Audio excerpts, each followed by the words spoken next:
exceptional.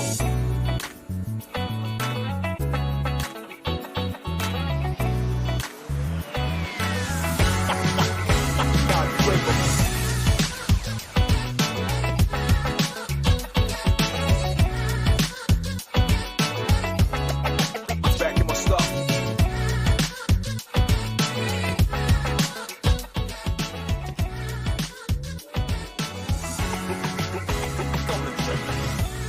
Elly De La Cruz is your favorite player's favorite player, and he showed why on Friday night. Well, this is a special Locked On Reds live edition because Steve and we got a lot of stuff to talk about, baby.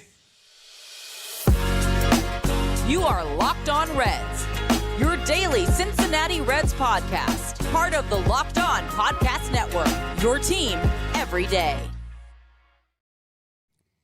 You are locked on 12 wins in a row. You are locked on 27 come from behind victories. You are locked on 5 straight come from behind wins. You are Locked On Reds. Thanks for making Locked On Reds your first, second, third listen of today, Jeff. We are all over the place in the podcast feeds. We are part of the Locked On Podcast Network, and we are free and available on all podcasting platforms. We are your team every day. I'm Steve Offenbaker. He's Jeff Carr, and we are diehard baseball fans. We have a passion for the Reds. We have a love of the game, and we have taken our passion and we have turned it into information for you. We want to thank all of you folks for joining us once again today. I think this is our third time in the feed, Jeff. But I can't contain myself. I don't know what to do with my hands. Elly De La Cruz is hit for the cycle. Hit for the cycle, and he did it in 6 innings, Steve. He did it in 2/3 of a game. We said whenever he was being called up that this dude, and everyone knew it, Elly De La Cruz was just going to take over some games. He took over a game against the best record in the National League.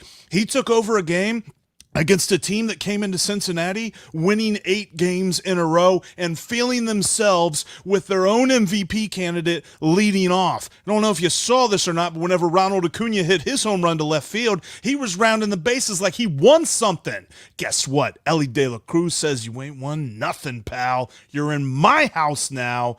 This was an amazing game. I mean, Luke Weaver started it off as bad as we had feared. Elly De La Cruz, Joey Votto, Jake Fraley, Jonathan India, Spencer, they all said, "No, we will not lose this game," and they didn't. That was probably, you know what? That might have been the best I felt since Clinchmas. That might top Todd Frazier in the home run derby. That might be right up there with Clinchmas. And we're on June 23rd. I've never felt about a regular season game the way that we feel at this moment. And the city is just on fire with happiness right now. Absolutely electric. You know, Sadak and I talked about this earlier today, how electric this team was. You could hear it in Sadak's voice on the television broadcast. He could barely keep himself in his chair. He was so excited. You could feel this magic building. You know, when Weaver came out and got shelled, you know, I was ripping him on Twitter, as is my way, but I also dropped a little nugget in there that said, now, you know, though, this team is capable of coming back and chipping away at this and doing some things. And from there, you could just start to feel it. You could feel that there was magic going to happen. And then Votto hits the first home run and you start to believe. And then Votto hits the second home run and now you really believe. And then when that ball came off of Elly De La Cruz's bat, you knew it was a triple. You knew it was going to be a triple off the bat. I was jumping around my living room like a raving lunatic because I knew it was going to be a triple. I cannot remember being this excited about regular season June baseball in a long, long time. Maybe 1990, Jeff. 1990 might be the last time I was this excited for regular season June baseball. Let me let our viewers in on a little bit of behind the scenes. Before we got together and did our live show on Thursday, we were talking off the air. And you told me, you said, you know what, Jeff, I got a bad feeling about Friday. I think they're going to lose. I think the winning streak's coming to an end. You're such and a you jerk. know what?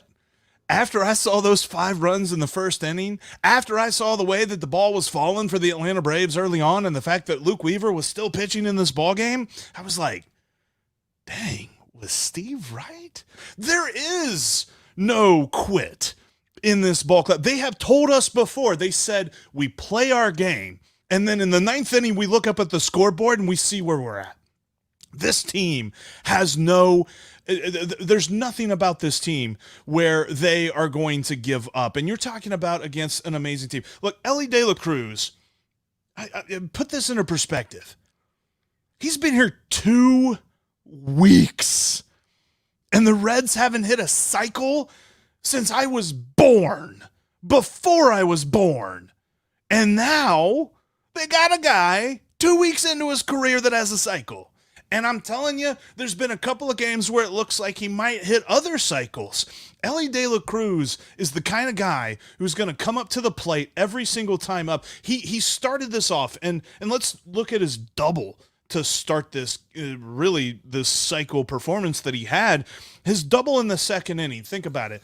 The Braves score 5 in the first, the Reds go 3 and out, and the bottom of the first inning. You're thinking, oh my gosh, what are we going to do? We got to claw our way back in this one. And then all of a sudden he nails, 116 miles an hour off the bat, double to center field.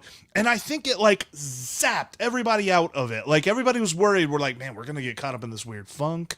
The Braves are about to have all the luck. They're about to win this game because they just get all the breaks.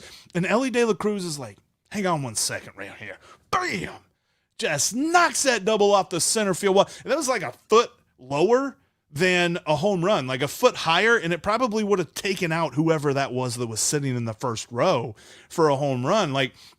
I cannot believe how well this team played under pressure, and it was with, once again, this roster full of young guys. Steve, that lineup, tell me right now that lineup won't hit against any pitcher in the game. You've got Joey Votto batting 6, 7, hitting multiple dingers in a game. Tyler Stevenson batting 7th with the possibility of, driving balls into the gap down there. Really, 1 through 8 in this lineup every day is a threat. And depending on the combination of players, 1 through 9, there can be not an easy out in this lineup, top to bottom. I really feel like, and this is the craziest thing, because the feelings surrounding Elly De La Cruz, the feelings surrounding this lineup with Matt McClain and Jonathan India and even TJ Friedel and all these guys that are coming together the way that they are, there's something about the way that they played in 2021 that felt manufactured. There's something about the way they're playing right now that feels sustainable. This is something that is not going to go away. The ability to constantly be in every single ball game. What do we keep saying about this win streak? We keep saying, boy, they've had some really rough pitching. They really need to get their pitching in gear. They really need to get some consistent starting pitching. They've won 12 games in a row with really rough pitching. They haven't won 12 games in a row since 1957. And you're talking about the Big Red Machine. You're talking about wire to wire 1990. You're talking about the 95 team that won the division. You're talking about all these other teams that were full of these dudes that created playoff baseball for this ball club.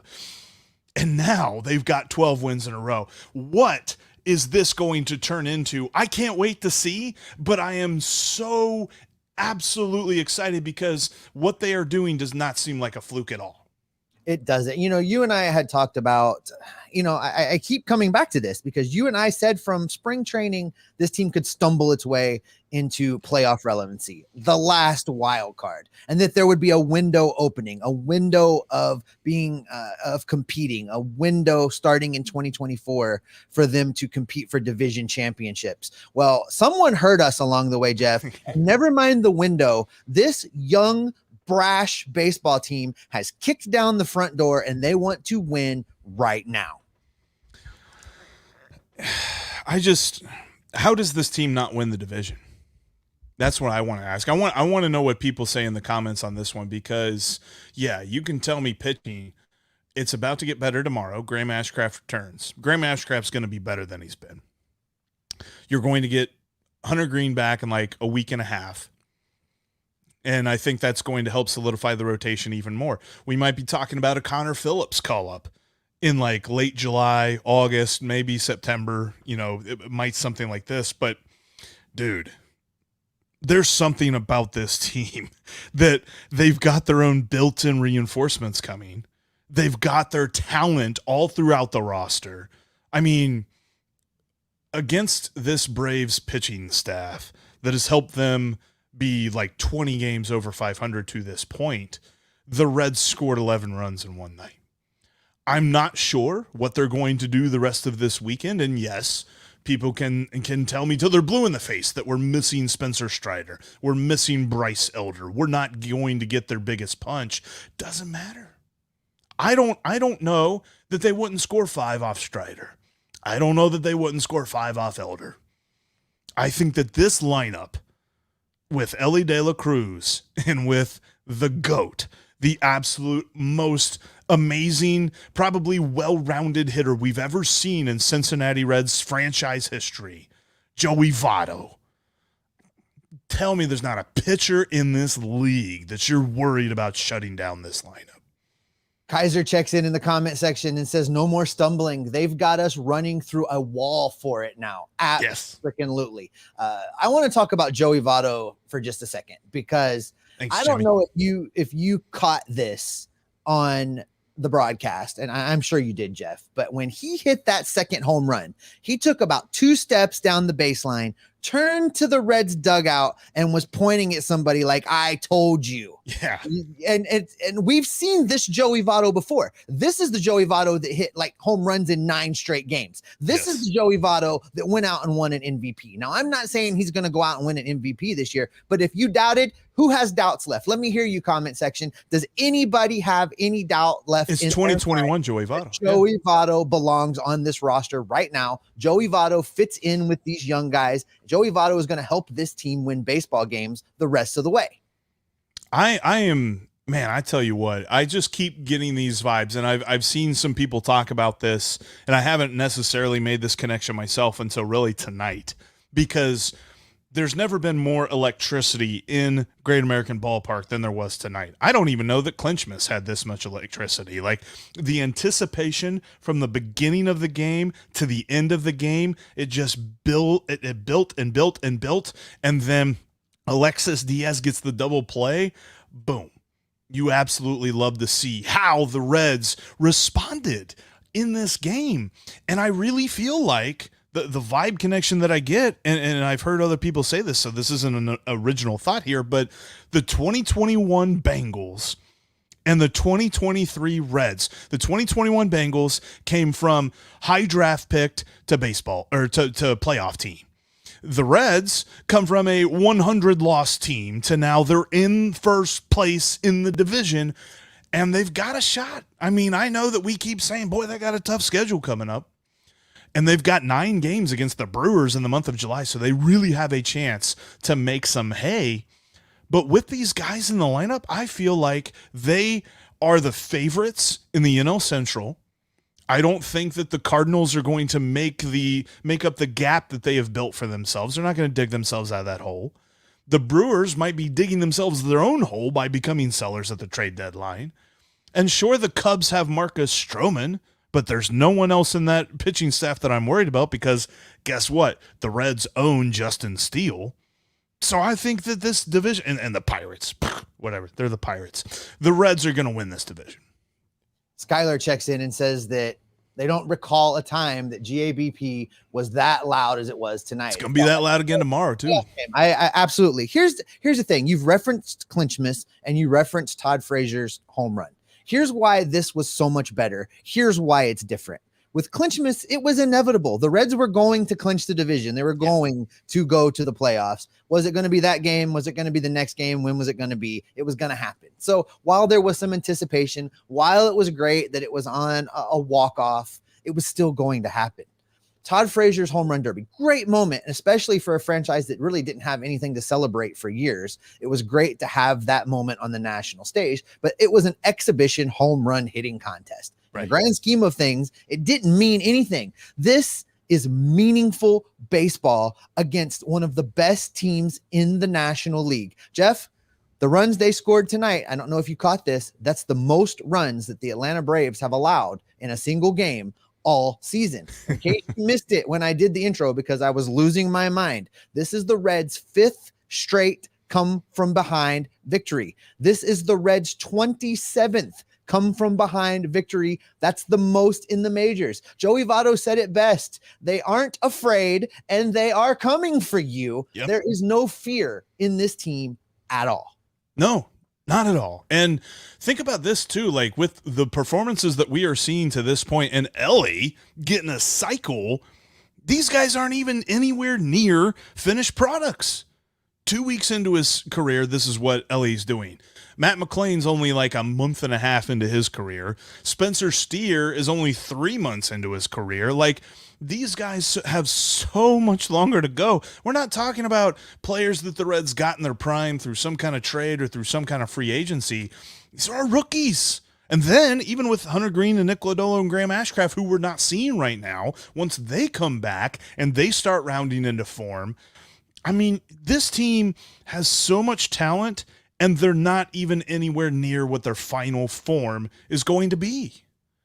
No, like this, Jimmy McFarland's asking about it right now. He says, this team is so Benson good. didn't even play. Benson and Senzel were on the bench, and where are you going to put CES? I mean, Sadak and I were saying it's a great baseball problem, right? It's where are you going to put all these guys? And, it really is going to challenge David Bell to get them all in the lineup because, I was griping about this lineup just a little bit before the game, Jeff, because I really felt like Tyler Stevenson should have been catching and Will Benson should have been playing in this game with a rookie right-hander on the mound for the Braves. And what the hell do I know? Clearly it doesn't matter. They're going to score 11 runs no matter who's out on the field right now. This is a team. This is one of those teams where you just start watching every night because you know that game in and game out, special things are going to happen. Are they going to win every single game the rest of the way? We've talked about this. No, they're not. But something special is possible every single inning of every single game the rest of the way. It's appointment baseball right now, Jeff. You have to tune in every game because you don't want to miss whatever something special that one of these guys is going to do next. And I don't know if you saw, like I got on the Game Time app earlier today. I didn't have the ability to go to tonight's game due to some prior plans, but just looking at the prices, it was $55 for standing room only. The cheapest seat, the actual seat that you could sit in the ballpark, was the outer view level, the upper corner where you're like shaking hands with the barge drivers as they go down the river or something. That was $98. I've never seen prices in June for a Reds game like that. And sure, you can say price gouging and all this other stuff, but that is indicative of where we are. It was a sellout. You couldn't buy any tickets from the team and themselves. You had to get them on the secondary market. And everyone understands that, and I've always said this about baseball and especially about the Reds, is like, it feels like you have to have a nice run of winning. And of course the Reds have had an amazing 12-game winning streak and counting, but you have to have like sustained success for like a month or two before attendance starts to catch on and be like, okay, maybe these guys are something. Everybody understands that this team is real right now. And it's not something that's going to take months and months and months. They're real right now. And they have some things where they can get better in.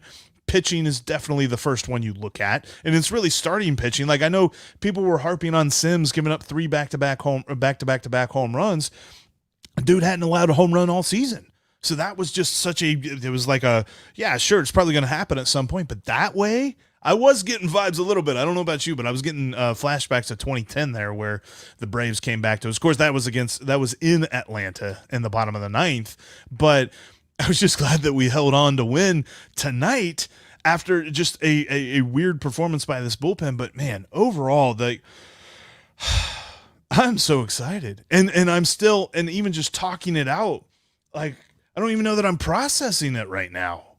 No, it's funny, for all you folks watching live, Jeff and I, for the last 2 innings of that game, are like, are we going to go live? I'm like, we have to go live. I can't contain myself. We have to do something. This is as much therapy for you and me as it is, Sure, it is. I'm not going to calm down the rest of the night if we don't talk this out. I will say this, Jeff, another reason that today was so important, that this game was so important, is I guarantee you that for the first time since the comments of where you're going to go were made, There were people in the ballpark tonight that haven't been there since that happened. There were people that were trying to once again embrace this team. And I was really bummed the way that Weaver pitched, but because I was thinking, and I had a back and forth with a couple folks on Twitter about this, that, here they are trying once again, let's see if we can give the Reds a hug and make up. And then they run a guy out there that gives up 5 runs, the top of the first inning, throws over 40 pitches. But then this team did its thing. If there was anybody on the fence about the Reds when they came to the ballpark tonight, they're not on the fence anymore. I think that this will go a long way. And if somehow Graham Ashcraft is opening of the season, Graham Ashcraft tomorrow, if the Reds can secure a series win against the Braves tomorrow, it's off and running. And you're talking about the 2021 Bengals vibes. Oh yeah. But listen, there is nothing like the city of Cincinnati when the Reds are winning. And you think the Bengals did something to the city? You watch what happens at the banks. You watch downtown Cincinnati. If this team starts taking 2 of 3 each series along the way, you're not going to be able to find parking. You're not going to be able to walk around. You want to get into the Holy Grail? Forget about it. Everybody that can get to downtown Cincinnati will be in downtown Cincinnati. I can't wait. I can't wait to get back there in September for a playoff run and see this whole thing in person, Jeff. You're going to have to, for a 6:40 game or something like that, you're going to have to get down to 2 o'clock or something if you want to go to the Holy Grail. It's going to be insane. And this is going to be all summer long. We keep talking about it. Eventually the streak's going to end. But after the streak ends, this team can take 2 out of 3 from any team in baseball. I don't care which team you put up against them. If you're talking about Baltimore coming up, if you're talking about Arizona, that they're having their own upstart season, the Reds can win 2 out of 3. Against anyone. And I love this. Kind of going back to Elly for just a minute. Greg has a question, and he says, what do you think Joey's nickname for Elly is? Is it the Martian? And I'm like, I don't know if it's the Martian. We'll have to see and get some more from Joey about that. But I'm going to tell you this. I know who he is. He's the creative player. He's the guy that you get onto the video game and you take every slider up to 100. And that's who he is. I firmly expect it, and I know that he was thrown out by a good few seconds there, but I firmly expected him to score on that pickoff attempt to first base against, I think it was against Spencer Steer. And I was just like, yeah, he's going to score. He just does. That's what Elly does against Jake Fraley. But I absolutely love everything about Elly De La Cruz, and he is the dude that really got this all in motion. They were setting some pieces in place, and sure, there's some pieces that need to be changed out. You need to get a better starter in there besides Luke Weaver. You need to get, probably another starter in there besides Ben Lively. Although Ben Lively has been pretty solid, but he should not be your 5th starter every 5th day for the next 5-6 years. What I'm seeing though, when they bring up Elly De La Cruz, the comparison between Elly De La Cruz and Joe Burrow just continues to manifest itself. And while Joe Burrow can have a much bigger effect on the game for the Bengals than Elly De La Cruz can for the Reds, we saw it here tonight. Elly De La Cruz can have one heck of an effect on a team when he goes 4 for 4 and hits for the cycle. And I really, I think everybody's feeling the same way I am, is that's not an outlier. That's not something that we can expect to see once a season. He's just that disruptive every day. And I don't know if you're an opposing defense, if you're an opposing pitcher, I don't know how you really game plan for him. I wanted to talk about this for a second, because if you look at his home run, he went way down in the zone. That was way down in the zone. And he scooped that ball and still managed to drive it for a home run. Right. They're still not throwing him fastballs. They're still testing to see what he can do with the breaking pitches. Well, I think he's answered the question, and I think he's going to get a lot more pitches to hit. And once he starts getting fastballs, that's when he's going to start putting balls in the river. And I'm telling you, Jeff, he's going to be the first guy to put a ball in the river on the fly. It's coming. It is going to happen. I told Sadak today to make sure he gets that home run call practiced. Make sure he has something ready and loaded for when we get the splashdown in the Ohio River, because it's coming. And this is just how excited I am about Elly De La Cruz. And not to be lost in Elly De La Cruz tonight is all of the amazing things that so many other guys did. Spencer Steer in left field defensively. Oh man. He looks like he's been fielding there his entire career. He looks like he came up as an outfielder. Yeah. He knew exactly how to handle the wall. He knew exactly how to get the catch in the corner. He looks like he belongs out there. Jake Fraley had a great defensive play that saved a run for Buck Farmer, running into the wall and scooping and getting the ball back in. It's these types of things. You can see everybody else on the team that they don't want to be the guy that lets everyone else down. They don't want to be the guy that lets this winning streak end. They don't want to be the guy that does something wrong that derails the thing. And it's all, it's just like contagious. You see one guy do something special and the next guy is going to rise to that level. And I don't know if I think my heart is going to jump out of my chest. I'm just so pumped up about this team right now. And if you had told me at the beginning of the year that we would be here screaming into July, talking about a first place baseball team with hundreds of people at whatever time it is in Cincinnati right now, 11 o'clock at night, right? Just about 10:42. Yeah. Jumping on to talk live Reds baseball after a big come from behind victory against Atlanta Braves, I would have told you were crazy. I'm over the moon. Yeah, I mean, and thanks to everyone that's jumped in here live with us and is jumping into the chat. So many great things. I love, saw earlier Elly De La Burrow, Joe De La Cruz, love it. I saw from, oh gosh, I just lost it. Where'd it go? Yeah, from Kaiser said Ellie's walk-up is called El Jefe, so why not just be El Jefe, the boss? Yeah, I mean, I love that. And by the way, I think I might change my name here on the screen to El Jefe. That might be what I do there. But man, I love this. And also too, the amazing part we talk about, and I mentioned how Elly De La Cruz kind of cut through the tension a little bit with his double in the second inning. How big was it that Jake Fraley followed it up with a homer and brought him home anyway? Like, I absolutely love to see that as well. This team just feeds off of each other. And we've talked about the chemistry of them and how each player understands that the dude that's batting behind them is going to get the job done if they don't get the job done. So they don't feel that pressure to press and to go as hard as possible every single second. This is just absolutely amazing.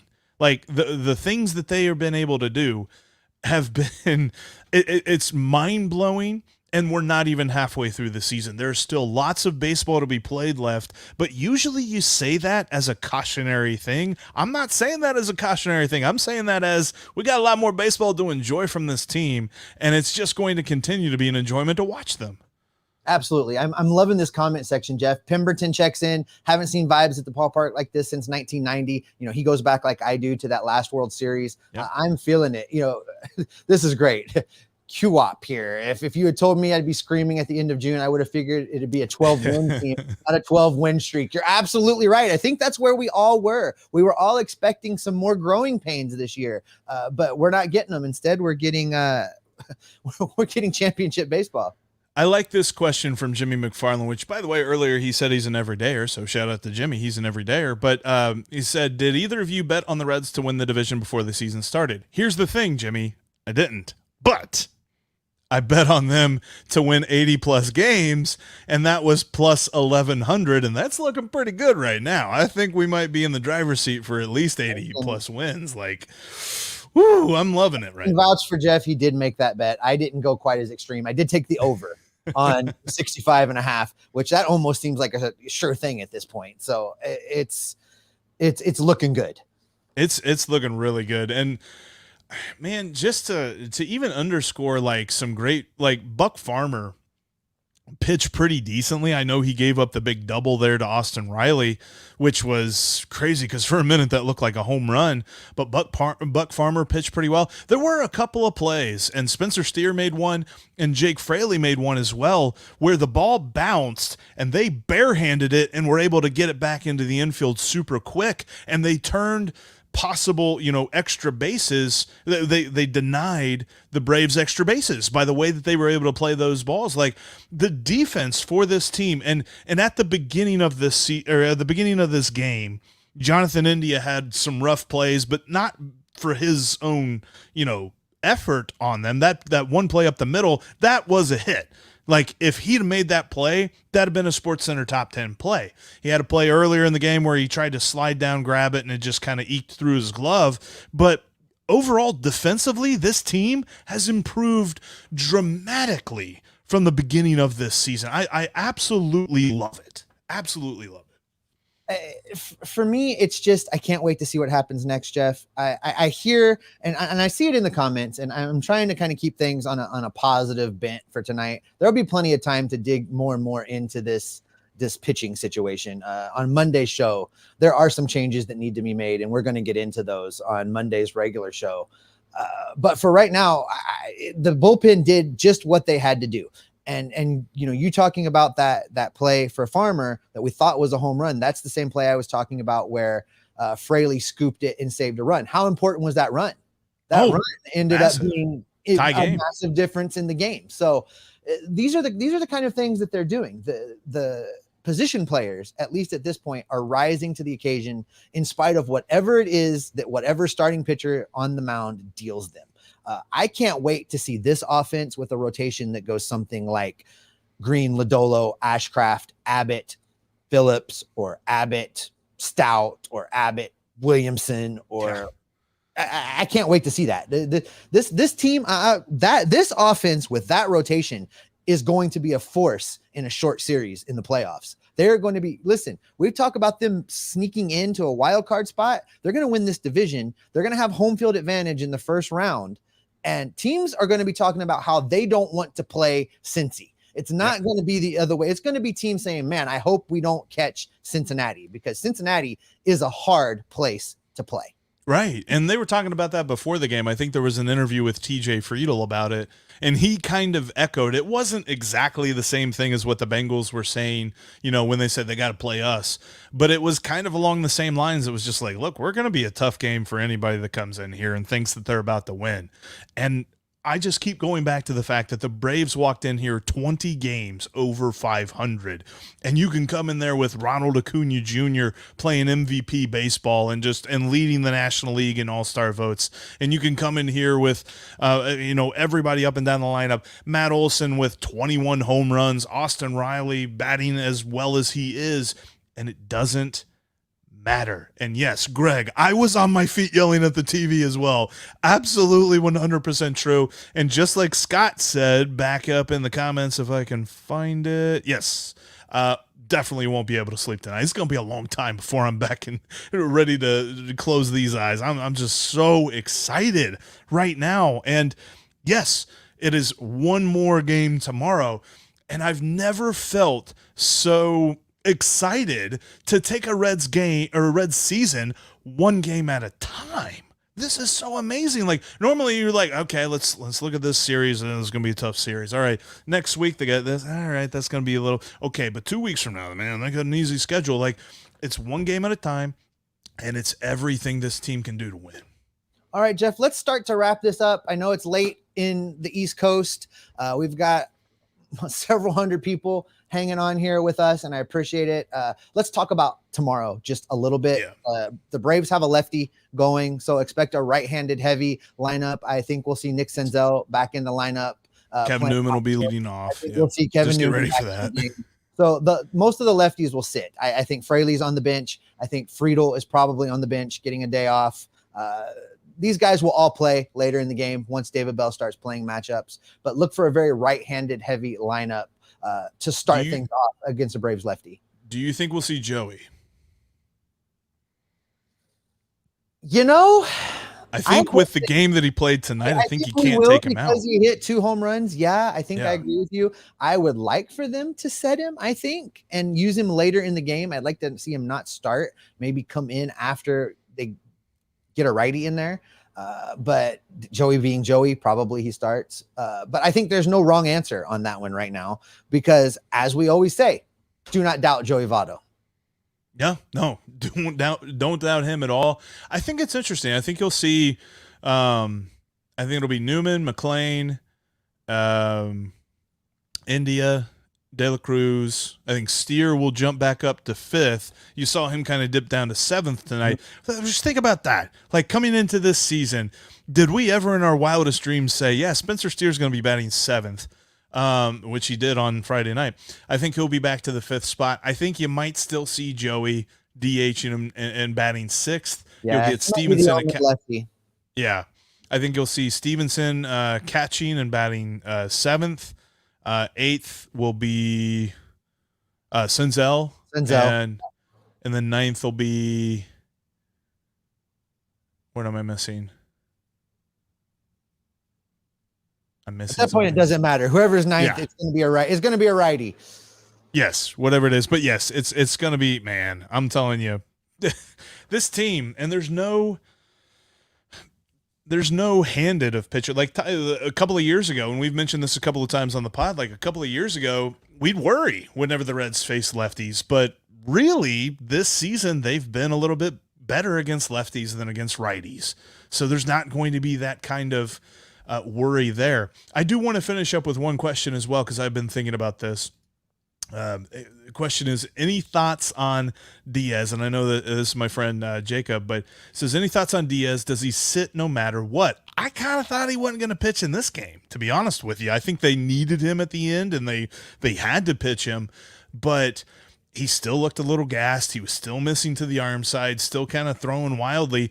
As Sadak said on the broadcast, like, the Braves are statistically like the most likely team in Major League Baseball to swing on a 3-0 count. So they kind of helped him out a little bit there. But I wonder a little bit. I was kind of hoping he would not have to pitch until Saturday or Sunday. And now that he's pitched on Friday, let's frame the question this way. Is he going to pitch again this series? He will. I think he's your guy tomorrow, Jeff.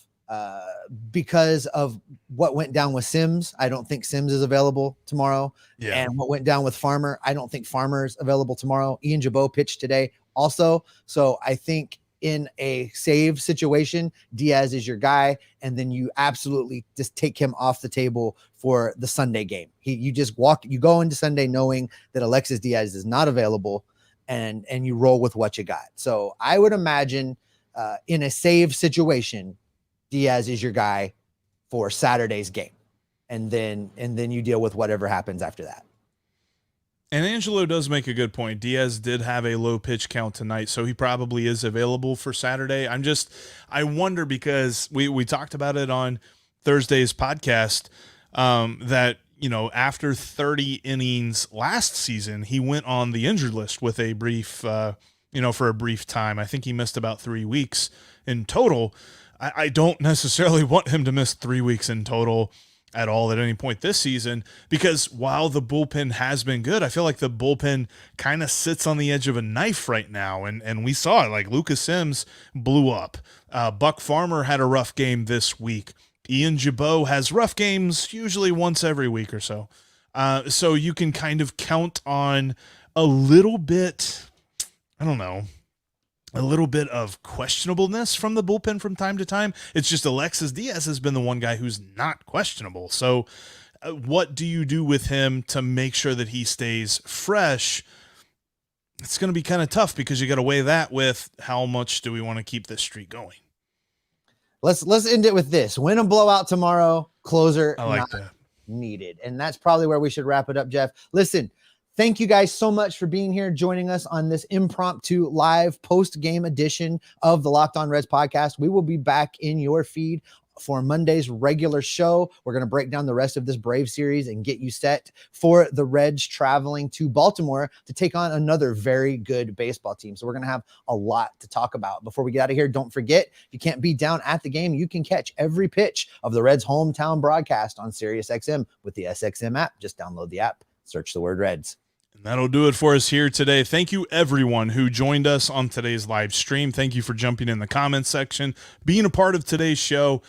And thank you so much for Elly De La Cruz. So very happy that he is on our team, because this is going to continue. And we're going to have you covered every single day, because Steve and I are Locked On Reds every single day. El Jefe. Woo! It's got a ring to it.